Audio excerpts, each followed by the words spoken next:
Foremost, welcome everybody to our inaugural seminar series. You might want to, meeting is being recorded. And thank you for coming. I'm Terry Satterfield. I've been away from these parts for a while, so it's good to be back. And we have this really delightful chance today to hear from Lisa Westerhoff, who is a former one of you, is a former IRES PhD student. She came here from Waterloo before that, and she worked with John Robinson, who was, if anybody knows him, our climate guru for a long time. But Lisa has had I would say, very steep rise since leaving here, and I just thought it would be nice to hear from her because she is in every inch a researcher, but has put those energies into a very different world and has had to rethink what research means in that context and how to do it in that context quickly, effectively, etc. But just by a little way of background, her expertise is in green building design. But you came to this with a very social science sensibility. I have to say that I was on our committee, and I mean, if you can imagine a dissertation that's actually a page turner when it's about how people fiddle with heating devices in new green buildings and they don't know how they are used. And I mean, she just had a real art to get down to the nitty gritty of the interface of all of these kind of green aspirations that are constantly coming out of this university system and others, and what they look like when people interface with them in all of our naive and not so naive ways. So I would say that was the true delight of working with Lisa, but since then she's gone on to do all kinds of things and is just wildly talented and a really great example of what that career transition can look like for a lot of people leaving the program. Also delightful, you know, when we were chatting beforehand, when we run into each other in airports, which is the other thing that happens. She was also saying how many former IRES students she actually continues to work with, because, you know, that's where a lot of you are headed. So without further ado, let me just welcome Lisa. It's lovely to have you here. So thank you.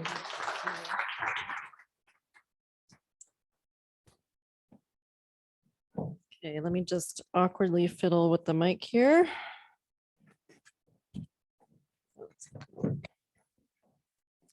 You know what, I actually might just hold it. Is that okay for everybody?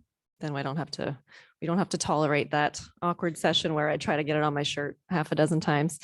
That was a really lovely introduction from Terry. Thanks so much, Terry.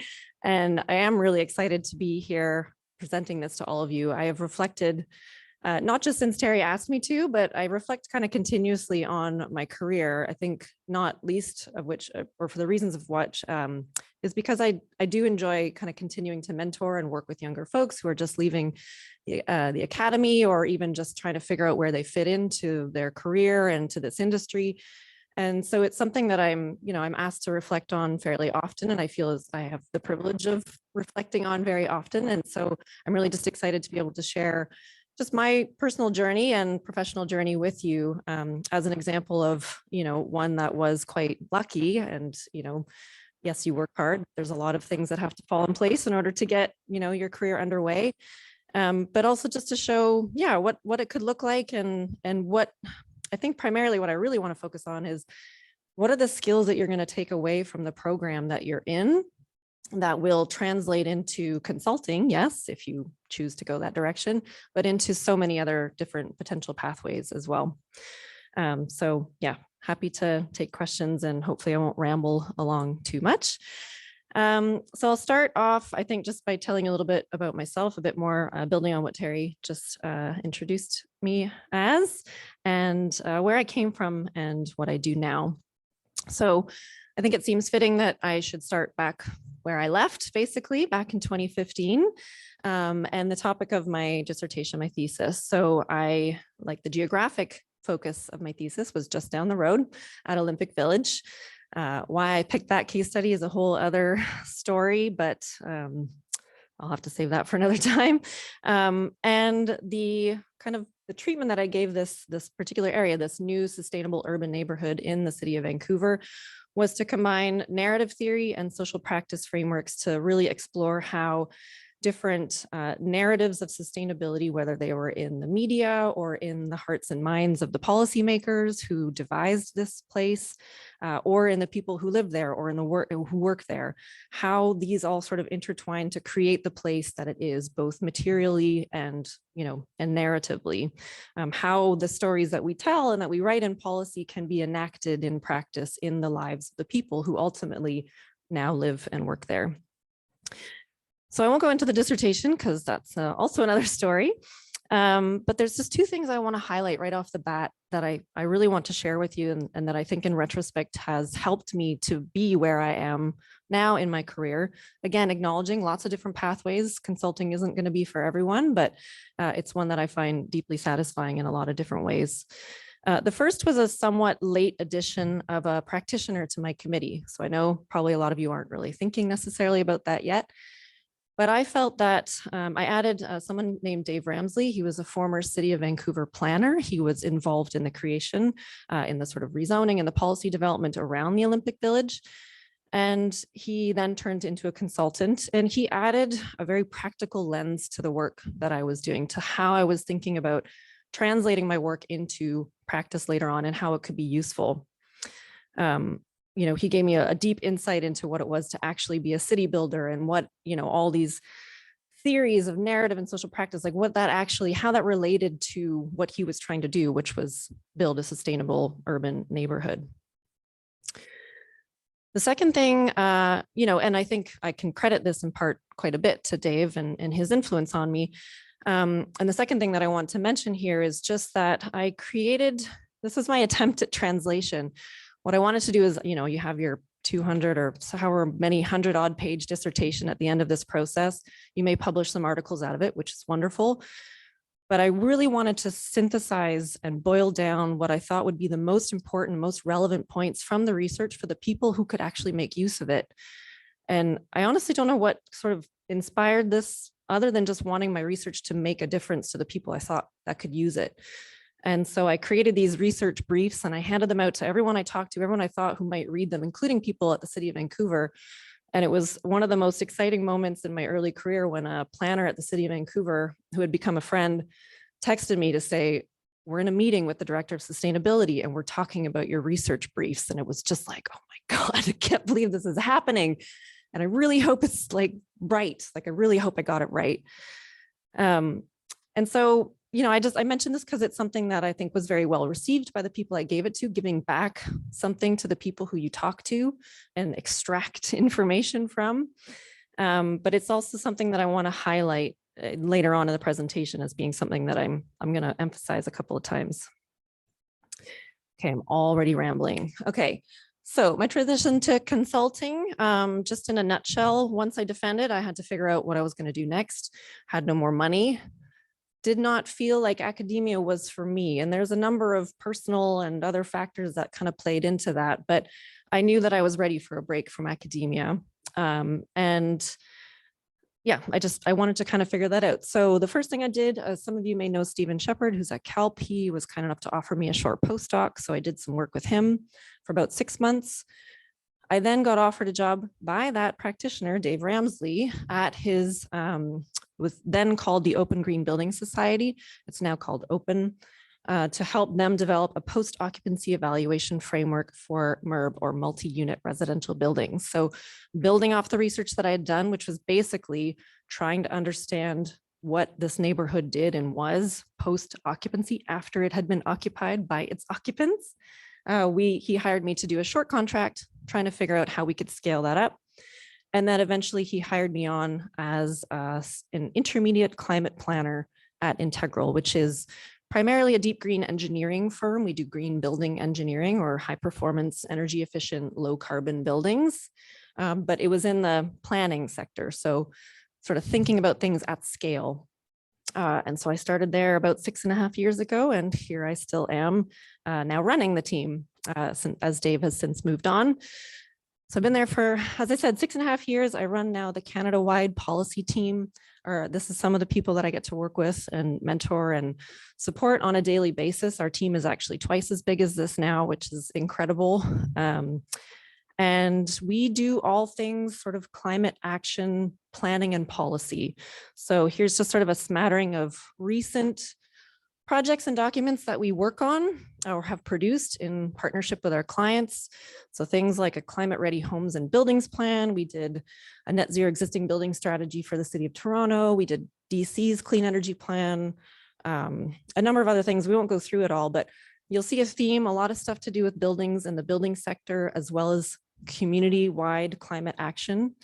And when I say climate action, I mean both decarbonization, so efforts to help local governments, provinces, utilities, public sector institutions reduce their emissions, set their targets and get down to zero, but also help them understand how is climate change going to impact them and what can they do to prepare. So really both sides of the climate action coin. So that's what we do. And I just thought I would start with a few takeaways, which is kind of flipping the script a little bit, but some realizations I've had through the 6.5 years that I've been working at Integral are the following here. So firstly, it's okay to be a generalist. I had huge and still continue to have imposter syndrome in my career. I work with a lot of engineers, people who work with spreadsheets and numbers and design buildings and do all these kinds of technical analyses that I just don't do. As Terry said, I'm a social scientist by training primarily, and I don't necessarily get into all the details of that stuff. And that's okay. I bring something else. And I'll talk a little bit about the kinds of things that I bring in the presentation. Second thing is sharpen your skills as much as you deepen your knowledge. The landscape changes very quickly. What we know and learn about also changes really quickly. So knowing how to know those things is as important as knowing what to know, if that makes sense. Thirdly, is kind of related to that. Figure out what kind of questions need answering and then learn the tools to help answer those questions. That's what your clients, again, if you're a consultant, want you to do. They have a question, they're hiring you to help them figure out the answer, and you need to sort of propose the best pathway to get there. And then finally, don't take yourself too seriously. I'm often fond of saying, like, what we do is really serious, but we don't need to take ourselves seriously while we do it. The number one, like one of the first pieces of advice I got, even when I was still in my PhD, was just work with the people you like working with, and the rest will follow. And that, I do believe that. Yes, there are heavy hitters and really impactful people. And if they're great people, great, work with them, but just hire and work with the people that make your life good, because you're going to be doing this for 40, 50, sometimes 60 hours a week. So you better want to do it. And maybe it's a bit of a privilege to be able to say that, but I do think it's something worth noting. Okay, so that was too long, and now I'll have to go a little bit quicker. So what does research look like in consulting? This is really the question that Terry asked me to answer in this presentation, or in other words, was anything I learned in my PhD useful in the real world? So a couple caveats. Firstly, I am speaking to the kind of consulting that I do. There are different kinds of consulting. So this is climate policy consulting and the way that I do it. So others may have a different answer. What I'm going to do is kind of go through some general trends in our work. I'm going to highlight some examples. And what I want to do for kind of each answer to this question, I have sort of 6 main answers to this question. I'm going to try to highlight some of the skills and the strengths that I think I learned in my career here that have helped me in this work. One final caveat is that, some of you maybe have already done consulting. Maybe this is super obvious to you. I had no idea what a consultant did or even was when I was doing school, or even after I finished it. Zero clue. When somebody said private sector, I thought, oh, big business. It turns out that's not true.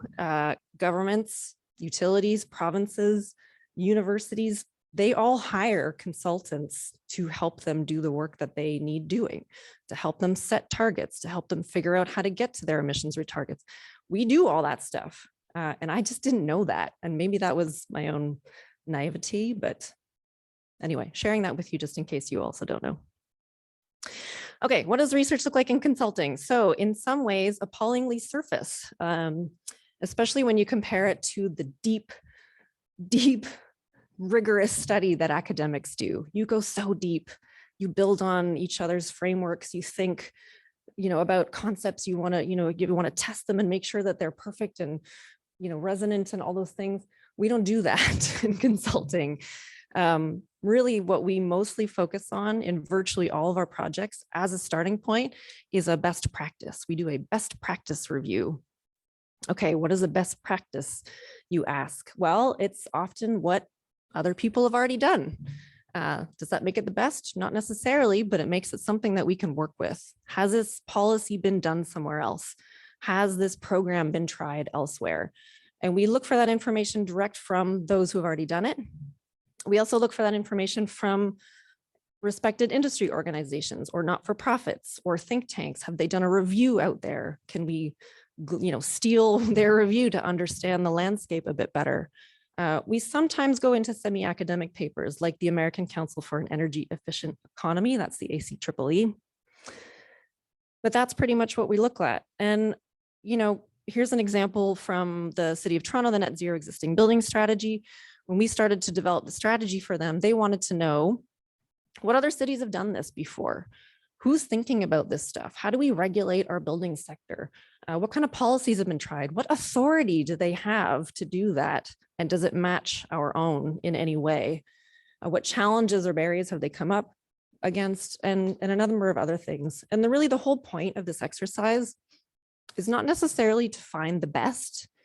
It's necessary to show that it can be done, that it's a proof of concept. We need to just show to the city, unless you're the city of Vancouver who loves being out on the ledge, most cities or institutions, they don't want to be first. They want to know that someone else has tried it before they are going to, so they can tell their council or their stakeholders, no, it's fine. It's been done before. Don't worry, it'll be okay. So our best practices are defined qualitatively for the most part, through word of mouth, often in our own experience, what we know, what we've heard about. Sometimes they're quantitatively defined, but very rarely. And the reason for that is because most people don't track, or I'll get to this in a minute. If they do track, it's not often accessible to us, but most people don't actually kind of rigorously or quantitatively track the impact of policies or programs that they've tried. That data doesn't exist. And sometimes it represents just what's out there. So you may say, well, yes, it does exist because I know of the studies that have shown it. And here's why we don't look at that. Yeah, that's, if you Google sad academic, that's what you get. Why don't we use academic literature? A couple of reasons. One, it's just not relevant. It's not answering the question that I need to answer for my clients. The second is that it takes too long to sift through. Think back to those research briefs. It's so annoying to hear people say, like, you need to give me the elevator pitch, or like, you need to boil it down to 3 bullet points. And you're like, why? When there's just so much richness and nuance and detail. But it's true. No one has time. We have negative time. We need it now. We need it succinctly. It's not up to date. By the time you publish it, say you did a review of cities and what they do. By the time you publish it, that data is 4 years old. That's not useful to me anymore. And it's not accessible. It's behind a paywall. I don't have access to academic journals, so they just don't figure. Sad but true. Would we benefit from academic data? 100%. Would love to be able to access journal articles.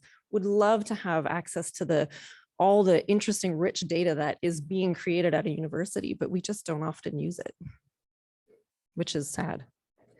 Okay, so here's my first pop-up. Skills. When your best practices are defined however you want them to be, critical thinking is the skill that I bring from this program. How do I separate the wheat from the chaff? How do I know what is good? And how do I define what good is? And that actually kind of brings me to the second point, which is how we do define good. So you might be asking, okay, if we're not using the literature at all, and there's no rigor whatsoever to guide our investigation, what do we use? Well, firstly, we don't really typically set a research question, which is kind of related to this topic. we set an overarching goal. This goes back to the question that our clients want us to answer. So, for example, our question would likely be something like, how do we decarbonize Toronto's existing buildings, every single building in the city? How do we do that in a way that's fast, meets our targets, it's fair and it's equitable, it doesn't disproportionately impact a certain ownership type or population? We can meet multiple priorities, so we're not just doing that, we're also meeting other goals that the city may have. It's data-driven and it's collaborative and transparent. These are just some examples of priorities that cities may have. And usually our projects begin with an exercise or a set of exercises where we develop an overarching vision and a set of priorities or principles that we use then throughout the rest of the project, that we kind of use as an anchor and say, this is what we always have to refer back to. So some of these kinds of principles can be derived from collaboratively with our clients and their stakeholders. Often we turn to frameworks that already exist out there on the market, and bonus points if you can put them in pretty colors with icons that are eye-catching, because people love that. And this is what we use. These are often then turned into a set of evaluation criteria, essentially, that we use to test our recommendations. Do they meet, do they achieve multiple co-benefits? Do they create, meet all the different aspects of the One Planet Living framework, for example, on the right? So that kind of brings me to the second skill that I think I have derived from this study that I've done here, or the course of study at IRES, which is that I have the ability to sort of consistently and with integrity apply these kinds of frameworks and concepts to my recommendations, to my work. We always have to just think through. IRES right now, and I want to see it, but does this have integrity? yeah. Yes, it's qualitative, but it can be quantified. I'm not going to really talk about that, but that's sort of how we guide the overarching trajectory of our projects. Okay, thirdly, what does it look like? Fun and easy. I'm kind of being a little facetious there. It is fun. I do really enjoy it, as it is and not really. But what I'm trying to say here is that in comparison to academia with multiple levels of, albeit important, checks and balances when it comes to actually talking to another human being, we don't have that in consulting. You just pick up the phone. It kind of freaked me out at first, to be honest, because my very first project that I started at Integral, they were like, we were building a report for a client, and they said, okay, go talk to all these people. And I was like, okay, who gives me permission to do that? They were like, just do it. I'm like, do you want to see my interview guide? Just call them, like, just talk to them. It's like, okay, that's crazy, but it does make it a lot easier. It's not to say that we can take advantage of this or be, we still have to take care in how we speak with people, but it is a lot easier. We talk to a lot of different people, and we usually pick them based on their ability to kind of help us answer a question that we don't know the answer to. So it's often things like key informants, and we do snowball sampling, word of mouth. Again, who knows what we need to know? And then we just talk to them. We also do a lot of stakeholder workshops. These are some snapshots of online stakeholder engagement tools that we use. And a lot of public events, sometimes some public surveys as well, in-person things like pop-ups. And the thing that I kind of wanted to highlight here is that a lot of the work that we do is really about kind of two-way translation. We weave, our role is really to kind of weave multiple perspectives together and multiple ideas into this sort of compelling narrative for people that speaks to them in the language that they speak, whether literally or figuratively, ideally in a fun and engaging way that makes sure that they feel like they have been heard. So in this way, the medium is in many ways as important as the message. It has to be accessible, physically and otherwise. It has to be understandable. It has to connect to them in some way. It has to be meaningful. They have to understand it. And ideally, it will come along with something that's nonverbal, images, stories, graphics, whatever. So that's all like kind of the fun stuff. It's all, oops, there's that skill that I was just talking to. So careful communications, connecting values to and priorities to the work that you're doing. People need to see themselves in it. Okay, so that's the easy part. The other part is that it's really hard to do right. How do you ensure that you're talking to the right people? How do you ensure representativeness? What I'm finding is that, in public consultation, you get the same sort of interested parties who come out, who care about climate change, who really hate development. But I'm finding that we're kind of in a bit of an echo chamber right now. I talk to the same stakeholders over and over again about the different policies that are coming out in British Columbia. And we need to start elbowing that out and allowing different, sometimes dissenting views in. We need to consider equity seeking groups, those who are going to be most impacted by a policy or by an issue. And increasingly, we need to engage with our First Nations, our rights holders. And many times the sustainability work or the climate action work that we do, this is the first time that a lot of First Nations have been engaged by a client. So not only are we trying to say, hey, we're doing a climate action plan, what do you think? They say, actually, hold on a second. We have a lot of other things that we want to talk to you about. And that takes time. It takes patience. It takes understanding that it's absolutely their right and their prerogative to say, we want to talk about some other stuff here. So the skill here and the thing that I definitely took away from my PhD is that understanding that my point of view and my priorities are just one set of many. Like, we are the facilitators in many ways. We are the bringers together of different perspective in a way that everyone feels heard. Okay, I got to speed it up, unfortunately, because I did go over my time. Okay, what does it look like? Multidisciplinary, mixed methods. So like I said before, you just need to answer the question that needs answering in whatever way it needs answering. If you come with a predefined idea of how it should be answered, chances are you're not going to answer it correctly. But a set of tools that we normally use, desktop research, that best practice stuff I talked about.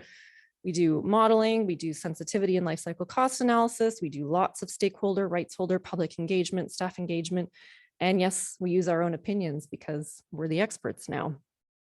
Often though, the data isn't around that we do need. So we actually have to be pretty creative in cobbling it all together. And just a quick example of what that looks like. We were hired by the city of Vancouver to set emissions reduction targets for existing buildings. All buildings now have to reduce their emissions to zero by 2050, I think it is, or 2040 maybe in Vancouver. So we have to figure out, how do you set appropriate targets for that? How do you know what number to tell them to hit? And so usually in jurisdictions that are doing this, they have already been collecting data from their building sector for years that they can use to understand how that building sector is performing, and then what's an appropriate set of targets to push them down. Our challenge is that Vancouver doesn't do that. They didn't have the authority to do it until they started regulating. So instead, we had to go through all of these different steps. We had to look at energy audit data, just random audits of different buildings. We had to use other cities' data. We had to develop all these different energy efficiency measures and packages and apply them to theoretical buildings to see what kind of emissions reductions different kinds of actions could get. Then we had to model that. Then we had to cost it, show how much those would cost, show how much they would cost over the long term. And then we had to extrapolate all that across the city and eventually use all that to set some targets that may or may not be appropriate. Lots of different, this is another pitch to share data. The more data we have, the better policy we can set. And so the skills that I bring to this, firstly, having a problem-solving orientation. You just work the problem. And the second thing, this kind of goes back to my original statement around being a generalist. I don't do all those things. I have people on my team who do those things. I can't get into the details of all that, but I am conversant enough in the languages of not only just stakeholder engagement, but energy efficiency or energy and emissions modeling, of sensitivity analysis. I get it enough that I can figure out what's important and tell that story. Okay, I'm gonna zoom through these last few, just two more here. What does it look like? It's both incredibly fast and agonizingly slow. On the fast side, we are at the mercy of political timelines. You've probably heard talk of this idea of a window of opportunity, the political window of opportunity. It is real. Council is meeting in September and they want to make a decision. That's how fast, then it's due then. If in the case of a recent project that we worked on, that we suspected a change in council after a new election would lessen the chances of a strong climate policy going through, okay, well then it's got to go through before that. you're at the mercy of these things if you want to make an impact. You don't have the luxury of thinking about it for a long period of time. And in that, you know that it's possible that your work will be compromised, or your life, your quality of your life, or probably both, which points to the importance of peer review and being really careful. On the other side, I'll go over this a little bit more quickly. It just takes a long time. You know, we needed to decarbonize our buildings 20 years ago, and yet we're still taking so long to develop the policies that will eventually see buildings get to net zero emissions by 2050. It is agonizingly slowly, and yet we know it is so important to build relationships, to make sure people are consulted adequately, and to do it right, because we don't want to make a mistake. We don't want to burden anyone, because it's going to cost a lot of money to do this, for example. So what are the skills here? Focus, got to stay focused, keep your eye on the prize, persistence, and patience. If you don't get these things out of a PhD, I don't know what you get out of it, honestly, because they are just key. And then last but not least, I got 2 more slides.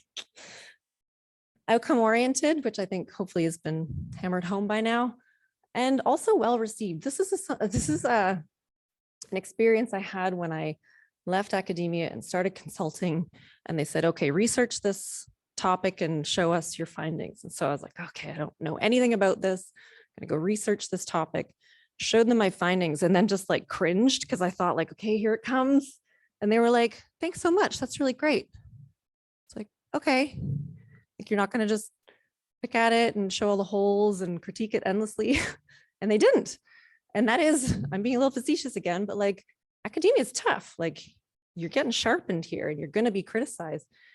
In consulting, there is a lot of trust in us now. We are the experts. Do we get pushback on? Of course. Do we get edits, comments, changes, all those kinds of things? Do people challenge what we say? Of course they do. But there is a lot of trust that we are now the experts and that we are bringing our best to answer the problem that they have, which is both an honor and a tremendous responsibility, and the reason why I don't always sleep that well at night.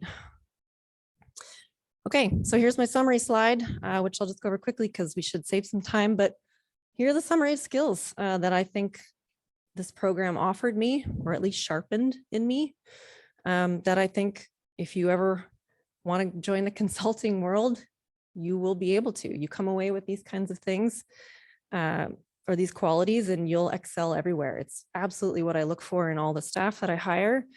And I really do think that the last one is super crucial. I'm not going to lie, consultants work very hard. So do a lot of other people.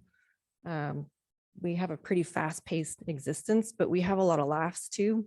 And so I think if you can strike that balance, then you've won at life. So that's it.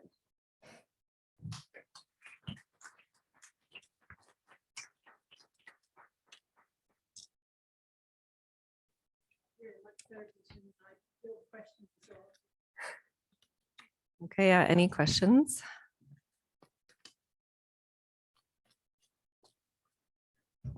Yeah.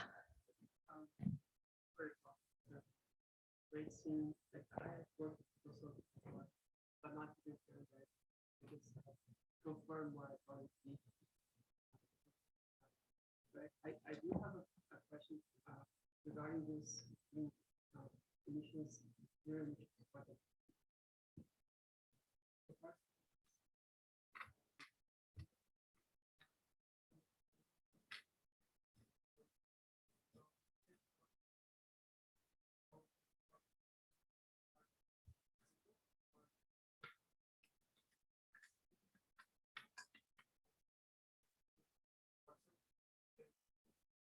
Flexibility, and the others are more restricted.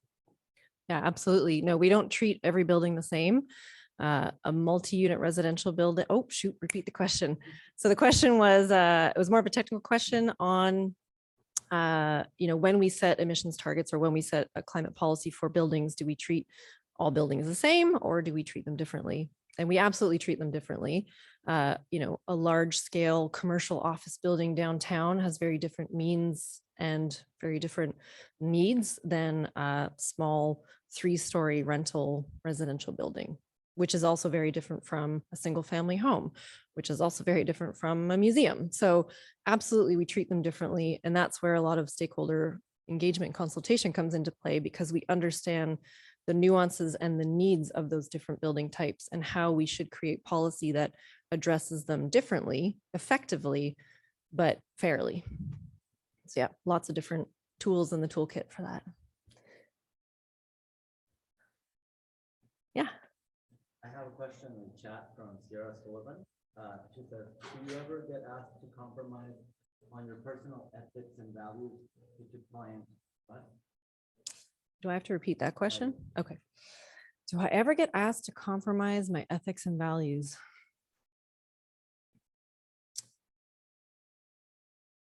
I'm not stalling, I'm thinking.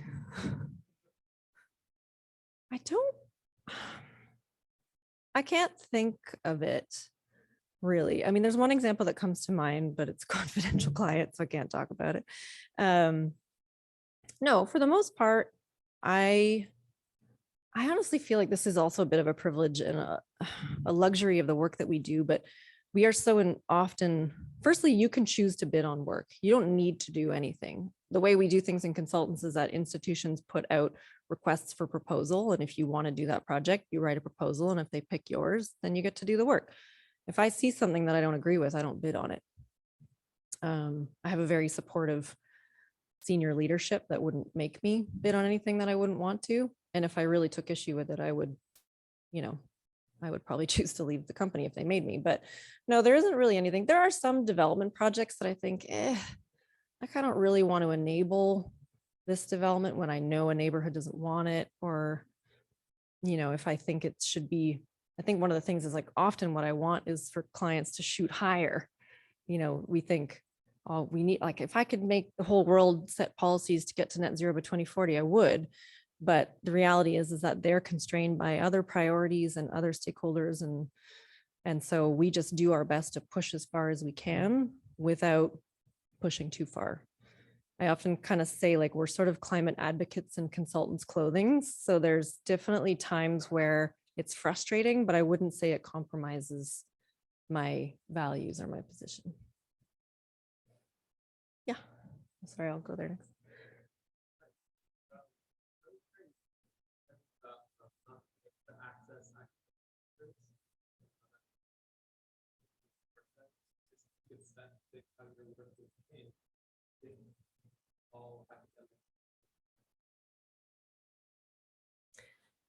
Great question. I mean, like, one of the factors as to why we don't use academic literature, and again, like, we would repeat the question.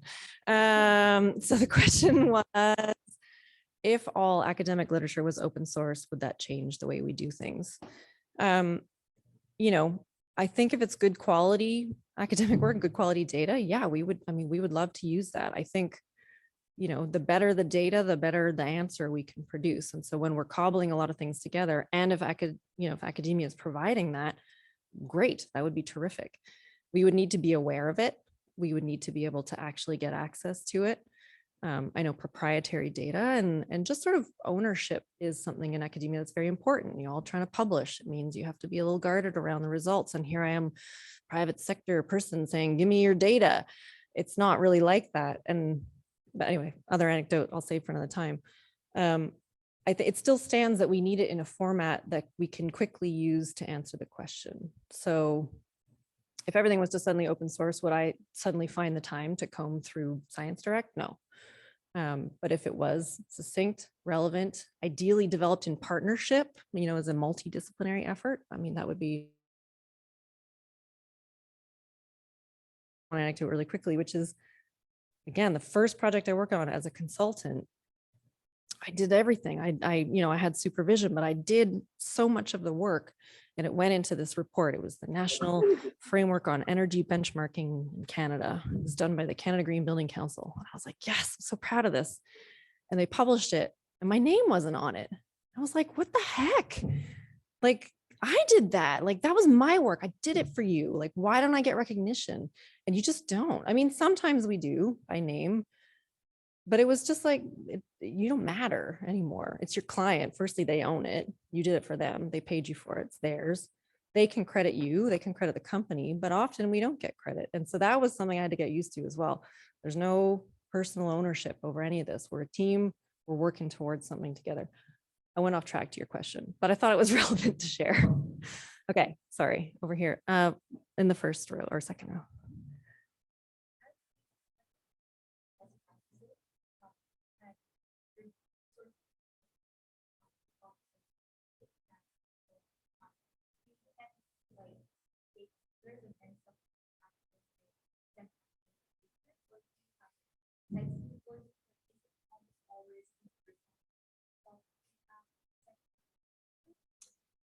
So I think, let me know if I get this right. So is the question, do we start with academic papers and best practices and then test them with our stakeholders? Is that the question? I didn't quite get it, I don't think. That's okay. So I guess what I'm wondering is, I think consulting or not. Do you, do you with them like in person? Oh. I'm guessing there is actually they actually talk about how they have Hmm.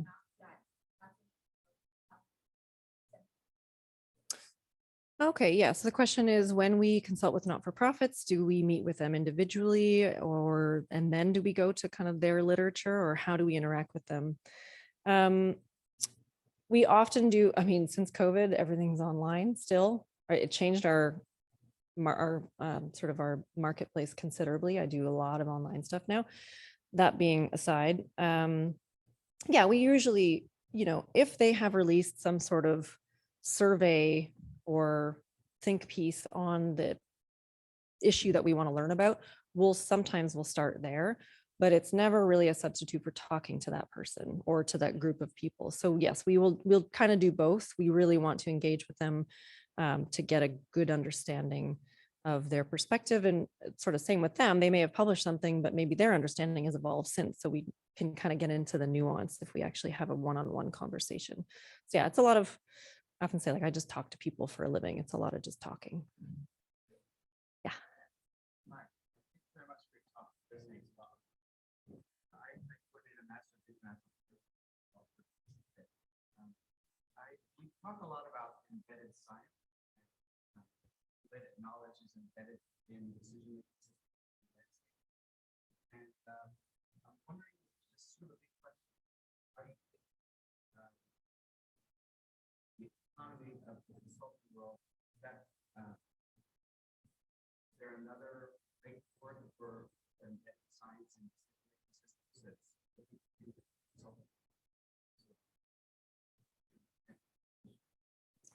Like, can we get to where we need to go without paying people like me to help? No, just kidding. built in, I guess, research more transdisciplinary.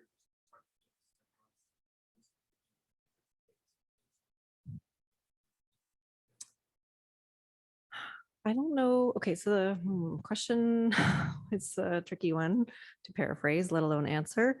Yeah, is there a way that we can, I don't know, I'm going to try to paraphrase again. My academic brain is rusty. I feel like the question is like, can we all work better together and create knowledge to influence decision making? Yeah, I guess for me, I see Vancouver as an economy. More so than Yeah, I guess, yeah. So is paying consultants to do this work the right way? Yeah,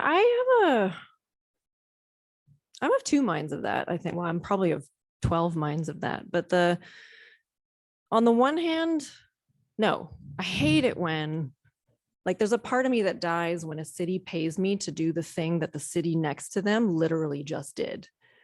Like, you guys should be talking to each other. And I do not need to do another best practice review for you that I just did another one like 12 months ago. We know what we need to do in most cases. So let's just do that. On the other hand, going through the process is very important. because it's as much bringing people along with you as it is just saying, okay, let's just do that. And that takes time. It takes expertise. It takes care. And not all city governments have the time, expertise. Well, they have the care, but maybe they don't have the time or the expertise to do it. So someone has to do it with them or for them. And I will say this about consultants is we get the job done. Like we are fast and we care a lot. And there's probably other consultants that are slow and don't care. I'm just talking about mine. They're mostly my competitors. Yeah, I have a tricky relationship with that because I'm not a capitalist at heart here. Like I was an academic thinking I would go into local government and I just kind of got scooped into consulting and here I am. And it's not because I'm not in it for the money. I'm in it to drive change. And we are relied upon by not just Vancouver, but lots of different places as being the people that can help them navigate where they need to go. I definitely think there's room for more efficient use of public resources at times, for sure. And I enable that. I want that. I love connecting people and saying, go and do that thing. Doesn't pay me. It's okay. But like I said, climate activists and consultants clothing. So it's a bit of a tension. Okay. Up there first. I guess this is gonna further simplify. I could tell you things like is kind of it's like research that tries to get all the details right. And consulting rapidly tries to get an answer. I know that some of those people do you still feel gratified in the answers that you are putting out there and the product that you're looking for? And do you feel like what you come up with, given the fact that still making the world a better place? Yeah, great question. Oh, which is why am I painting the picture as academia being slow and myopic and consulting being fast and impactful? And do I see any problem with the way that we do our work? I'm paraphrasing. Anyway. I mean, I was being a little bit deliberately provocative in my abstract and in that dichotomy because it's fun to make fun of academia. I also have a lot of respect. Sorry, Terry, don't kill me, you guys. Yeah, I mean, I think there are definitely times, many times. I mean, it's that tension, right? I want more time. Yes, I would love to be more thoughtful and careful and deliberate and not overworked to find the answer to the questions that my clients are asking me to answer. And I do think that we would do very well to be more thoughtful, be more rigorous, have better data, connect to academia. And then on the other side, there's that thing that I said about like, we have no time. We are not doing this fast enough. Like the climate is crashing and burning. Like it is a catastrophe unfolding before our eyes. And so I feel like, we have to do things fast. We have to do things faster. So how we should all be connecting together better to move it forward simultaneously, I think. So yes, where I'm not 100% confident in every answer that I put out because of that speed, because of that lack of deliberation or time to reflect. We have a saying that we like to say, which is that don't let the perfect be the enemy of the good.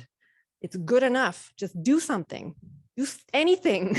Like that's kind of where we're at a lot of the time. That's how I feel. That's what drives me in this work. So it's kind of, yes, both. Like everything is necessary. Let's just try to work together better.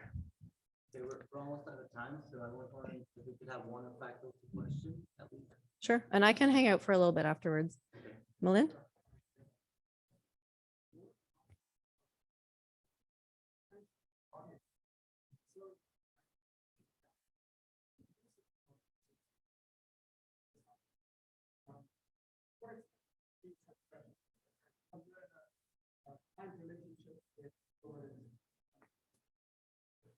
Sorry, Melinda, can you just explain the first part of that? Like we're called into.